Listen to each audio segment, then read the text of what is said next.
অনন্ত মহিমা তাকে বলে শেষ করা যাবে না। তখন মহাপ্রভু নিজে হরিনামের কেবল জয়যুক্ত দিয়ে শেষ করে দিলেন। এটা আমি আমার মন গড়ন্ত কথা বলছি না, আমাদের পরম গুরুদেবের যিনি সন্ন্যাস গুরু শ্রীধর গোস্বামী মহারাজ, তিনি ভক্তি রক্ষক শ্রীধর মহারাজ, তিনি এই ব্যাখ্যা করেছেন। তাহলে মহাপ্রভু কি নিয়ে এসেছেন বলে, নাম সংকীর্তন চেত দর্পণ মার্জন। জীবের স্বরূপ হয় কৃষ্ণের নিত্য দাস। এই চিরাচরিত কথা মহাপ্রভুর বাণী আমরা শুনে আসছি, কিন্তু জীব হৃদয়ে কৃষ্ণ দাসত্ব অনুভূতি হচ্ছে হচ্ছে আপনারা তো হয়েছে, হয়তো আমার তো হয়নি। আমি তো এখন নিজে মায়ার দাস হয়ে ঘুরে বেড়াচ্ছি। কেন হচ্ছে? মহাপ্রভু কারণটা বললেন, চেত দর্পণ মার্জন। চিত্তরূপী দর্পণটার মার্জন হয়ে যায়। এই আয়নাটা সাজে গুজে না বেরোলে লোকে খারাপ বলবে তো। আয়নার সামনে স্নান করে বেরিয়ে আগে আয়নার সামনে কত রকম সাজসজ্জা করে তারপর বেরোন রাস্তায়। আমরা কি সেজেছি? কেননা আমাদের আয়নাটাই অপরিষ্কার। নিজেকে দেখবেন কোথায়? চিত্তরূপী আয়না প্রারব্ধ কর্মফলের ধোলা দিয়ে কাম, ক্রোধ, লোভ, মোহ, মদ, মাৎসর্য এবং ইন্দ্রিয়গণের অসৎ আচরণের দ্বারা এমন ভাবে আবরিত হয়েছে যে নিজেকে দেখতেই পাচ্ছি না। আমি নিজেকে জানবো কি করে? আমি কে? সনাতন গোস্বামীর মতো বুদ্ধি বৃহস্পতি মহাপ্রভুর কাছে গিয়ে এই সাধারণ প্রশ্ন, কে আমি? মহাপ্রভু বললেন, তুমি জীব। তুমি জীব সত্তাকে ভুলে গেছো, নিজের সত্তাকে ভুলে গেছো। কৃষ্ণ ভুলি সেই জীবনাদি বহির্মুখ, অতএব মায়াতারি দে সংসার দুঃখ। কবু স্বর্গে উঠায়, কবু নরকে ডুবায়, দণ্ডজনে রাজা যেন নদীতে চুপায়। মহাপ্রভু একদম সহজ কারণ, সহজ ভাবে বললেন, একটাই কারণ, কৃষ্ণকে ভুলে গেছো। কেন? কেননা চিত্তটাই অপরিষ্কার। দেখতেই পাচ্ছেন না তো আপনি কি করে সাজবেন? আপনি কে, কি করে জানেন? আর দেখতে না পাওয়ার একটাই কারণ, আয়নাটাকে পরিষ্কার করি না। আয়না পরিষ্কার কিভাবে হবে বলে, চিত্তটাকে পরিষ্কার করতে হবে। চিত্তটাকে পরিষ্কার কে করবে? তখন বললেন, পরম বিজয়তি কৃষ্ণ সংকীর্তন। হরিনাম সংকীর্তন চিত্তকে পরিচ্ছন্ন করবে। বলে কিভাবে? ভক্তিমোহন ঠাকুর একটা কীর্তন লিখেছেন, আস্বাদিব নাম আসব। কবে আমি বৈষ্ণবদের কৃপাপাত্রের ভাজন হয়ে নাম রূপী আসব আস্বাদন করব। আস্বাদন, নাম রূপী আসব মানে নাম রূপী মদিরা। বলুন হরে কৃষ্ণ। বলে ছি ছি ছি, এবার কিরকম কথা? বলে জগতের মদিরা আর নাম আসক, এই দুটার মধ্যে অনেক পার্থক্য। জগতের মদিরা পান করলে লোক পাগল প্রায়, কি তাই না? মদিরা আসক্ত ব্যক্তির কোন না চাল ঠিক থাকে না, ও কি বলবে তার নাই ঠিক, ও যে কখন নাচবে তার নাই ঠিক, কখন গাইবে তার নাই ঠিক। তো আমরা যে এতক্ষণ ধরে ভাগবত শুনছি, প্রাপ্তি কি চাইছেন? প্রেম তো চাইছেন। কবে কৃষ্ণ প্রেমে পাগল হব? তাহলে এই কৃষ্ণ প্রেমের রসস্বরূপ, যেই প্রেমেতে পাগল হয়ে গোপিকাগণ গোবিন্দের জন্য ছুটে গেছে, সেই প্রেমই তো চাইছেন। হ্যাঁ, কিন্তু জানেন কি প্রেমের স্বভাব কি, প্রেমের লক্ষণ কি? ভাগবতে বলছেন প্রেমের লক্ষণ পাগল করে দেয়া।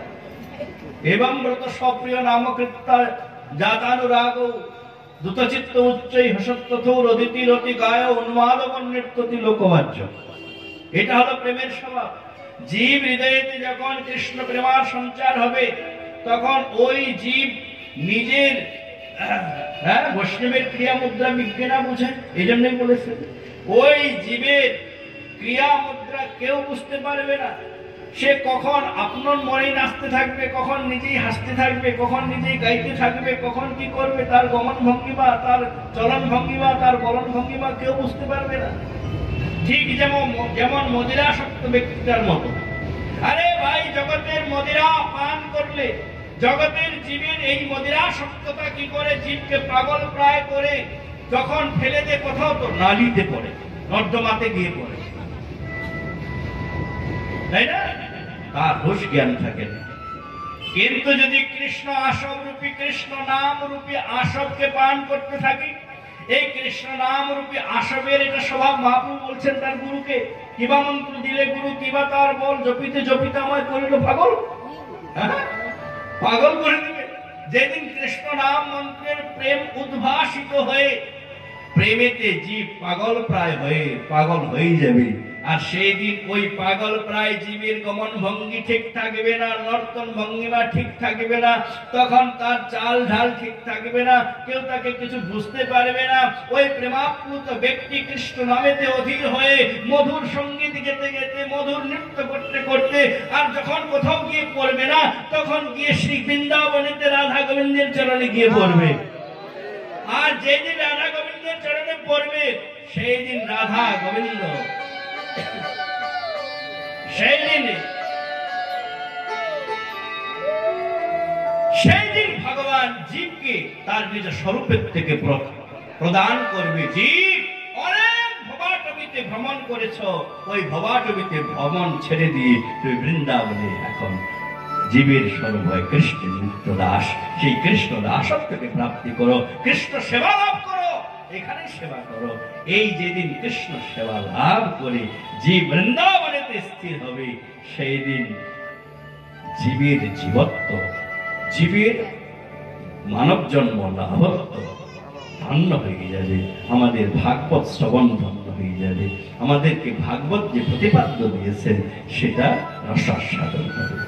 অতএব ভাগবত একমাত্র আমাদের কি আমরা সপ্তাহ শ্রবণ করি, হ্যাঁ, পাপ নষ্ট হবে কেবল এই জন্য ভাগবত শুনি, তা নয়। ভাগবতই আমাদের একমাত্র ভাষ্য। এই জগতে দেখবেন সমস্ত গ্রন্থের আলাদা আলাদা নাম থাকতে পারে, কিন্তু একমাত্র ভাগবতকে ভগবানের সাথে তুলনা করা হয়েছে। ভাগবতকে ভগবত শব্দের দ্বারা কেমন ভাগবত সাক্ষাৎ পরব্রহ্ম। আরেকটা কথা মনে রাখবেন, এক ভাগবত বড় ভাগবত শাস্ত্র, আরেক ভাগবত ভক্তি রসনা। একদিন এক মহারাজের একটা গ্রন্থ পড়ছিলাম, বড় সুন্দর, আমার ভালো লাগলো। কি লিখছে বলে, দুই প্রকারের ভাগবত কেন বললেন? ভাগবত শাস্ত্র তো ভাগবতই, যারা ভাগবত আস্বাদন করান বৈষ্ণবগণ তারাও ভাগবত বলেন। একেবারে একটা সুন্দর কথা বললেন, বলে দুই প্রকারের ভাগবতের দুই রকমের কাজ।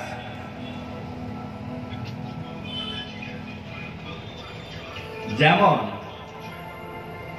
একটা শিশুর যখন জন্ম হয়, তখন ওই শিশুটাকে মানুষ করার জন্য দুইজন ব্যক্তির দরকার হয়, একজন বাবা, একজন মা। দুইজনের দুই রকমের কার্য। মায়ের স্নেহ যেমন শিশুটাকে বৃদ্ধি করায়, পিতার শাসন ঠিক তেমনি শিশুটাকে মানুষ করায়। ঠিক তেমনি আমরা ভজন রাজ্যে এসেছি, আর এই ভজন রাজ্যের আমরা শিশু, তাই না? এখানে মা বাবা দুইজনেরই দরকার। যদি একজনের অভাব থাকে, তাহলে সারা জীবনে ওই অভাবটা পূর্ণ হবে না। হবে? সারা জীবনে হবে। মায়েরই অভাব হোক আর বাবারই অভাব, শিশুটার জন্য দুইজনকেই দরকার। ঠিক তেমনি ভজন রাজ্যের শিশু আমরা, আমাদের দুইজনেরই দরকার। ভাগবত শাস্ত্র আমাদের মায়ের মতো কাজ করে। শাস্ত্র বিধান দিয়েছে, বুঝিয়ে দিয়েছে, বাবা এরকম করো না, এরকম করো, এরকম করো, এরকম করো। কিন্তু সবসময় কি মায়ের স্নেহটাই আমরা মানি? কি তখন বাবা লাঠি ধরে, তাই না? শাসন করে, তখন মা বলেছে এটা তো শুনছি না, তাই করে কিনা? ঠিক তেমনি যেদিন বৈষ্ণবগণ লাঠি ধরবে পিছনে, ভাগবত এরকম বলেছে তুই এরকম করছিস, সেই দিন জীবন সফল হবে। সেই দিন আমাদের ভাগবতীয় জীবন, বৈষ্ণবীয় জীবন, সেই দিন আমাদের সাধন পথের জীবন ধন্য হয়ে যাবে। অতএব এক ভাগবত বড় ভাগবত শাস্ত্র, আরেক ভাগবত ভক্তি রস পাত্র। অতএব এই দুই ভাগবতের সম্মিলন হয়েছে এখানে। হ্যাঁ, অনেক জায়গায় ভাগবত শুনতে পাবেন, কিন্তু বৈষ্ণবের মুখে, বৈষ্ণবগণের উপস্থিতিতে ভাগবত শ্রবণ করার সৌভাগ্য খুব কম, বিরলা জনেরই হয়ে থাকে। এই সৌভাগ্য লাভ করেছেন, এটা বড় সৌভাগ্যের বিষয়। অতএব এই ভাগবত রূপী রস সিন্ধুতে এর মন্থন করতে হবে। আরেকটা কথা বলবো কি, ধৈর্য আছে বলুন? হরে কৃষ্ণ। গঙ্গা তো এখানে পাশেই, বড় গঙ্গার কথাই বলছি। গঙ্গার পাশে যদি যান, তাই না?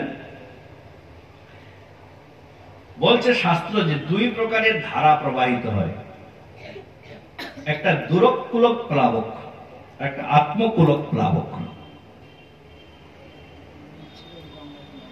কি বুঝলেন?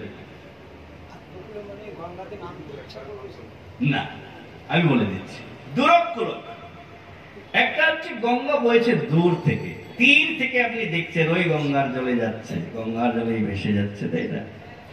দুরকুলক প্লাবক অর্থাৎ গঙ্গার তটে দাঁড়িয়ে গঙ্গা দর্শন করার অনুমতি আছে, কিন্তু জায়গায় জায়গায় লেখা আছে বেশি দূরে যাবেন না, তাই না? শিকল দেয়া আছে, ওই পাশে গেলে বিপজ্জনক। তাহলে দুরকুলক প্লাবক নদীতে যদি আপনি যান, দূর থেকে গঙ্গা দর্শন করতে পারবেন, ওইখানে বসে বসে গঙ্গা রূপ দেখে দেখে আপনি কবিতা লিখতে পারবেন, ওইখানে আপনার অনেক কিছু ভাব প্রকট করতে পারবেন, গঙ্গার তটে বসে স্নান করতে পারবেন, গঙ্গার জলে আচমন করতে পারবেন। কিন্তু গঙ্গায় ডুব দিতে গেলে পুলিশ ধরতে পেলে জেলে ঢুকাবে, তাই না? ওই গঙ্গাতে ডুব দিয়ে আত্মহত্যা করতে যাবেন না, বলুন হরে কৃষ্ণ, মরে যাবেন। কিন্তু আত্মকুলক প্লাবক যেদিন আত্মার তটে বসে, গুরু বৈষ্ণবগণের চরণ সান্নিধ্যে বসে, ভাগবত রূপী রসসিন্ধুতে বসে, আর এই ভাগবত রূপী যে প্রবাহ চলছে, এই প্রবাহের ভাগবত রূপী গঙ্গা ধারার মধ্যে এখানে যদি আপনি দূরে বসে থাকেন তাহলে কিছু পাবে না, ভাগবত রূপী ধারার ভিতরে ডুবে যেতে হবে, সেই দিন উদ্ধার হয়ে যাবে। অতএব বৈষ্ণবগণের কৃপা সান্নিধ্য লাভ করেছেন, এখানে দূর থেকে ভাগবত দর্শন করবেন না, দূর থেকে ভাগবতীয় ধারা দর্শন করবেন না, ভাগবত রসসিন্ধুর মধ্যে ডুবে যাবেন। অতএব সেখানে কৃপা লাভ হয়ে যাবে। সময় অধিক হয়ে যাচ্ছে, আমরা 3 দিন ধরে আরো আমার শিক্ষাগুরুপাদ পদ্ম স্বামী ভক্তি বৈভব আশ্রম মহারাজের মুখ থেকে অমৃত রূপী শ্রী গৌর কথামৃত শ্রবণ করব। এটা আমাদের পরম সৌভাগ্যের বিষয়। এবং অন্যান্য যে আনুষ্ঠানিক পর্ব আমাদের চলতেই থাকবে, তার দ্বারা নিজের জীবনকে ধন্য করার, ধন্যতা লাভ করার আমরা চেষ্টা করব। এইভাবে বৈষ্ণব কৃপা লাভের একটা পরম সৌভাগ্য। বিশেষ করে মহারাজের আবির্ভাব তিথি, 3 দিন গৌর কথা, 10 তারিখে একাদশী, তার সাথে সাথে বিশেষ নগর সংকীর্তন এবং ওই দিন বিশেষ ধর্মসভা গুরুতত্ত্ব নিয়ে। তারপর দিন তো ব্যাস পূজাই মহামহোৎসব, সকলকে নিয়ে আসবেন। আর সকলের উপস্থিতির মাধ্যমে এই মহান অনুষ্ঠানের, এই মহান যজ্ঞের আমি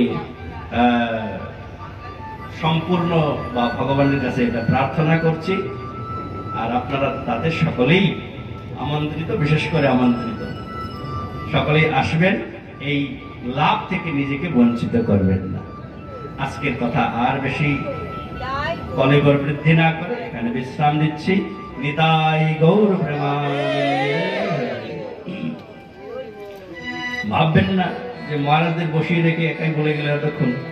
মহারাজগণে আদেশ দিয়েছে তাই একটু বললাম, কিছু মনে করবেন না, ক্ষমা করে দেবেন, বাঞ্ছা করে ব্যস্ত। कृपा सिंधु जगत पतितानं पावनेभ्यो वैष्णवेभ्यो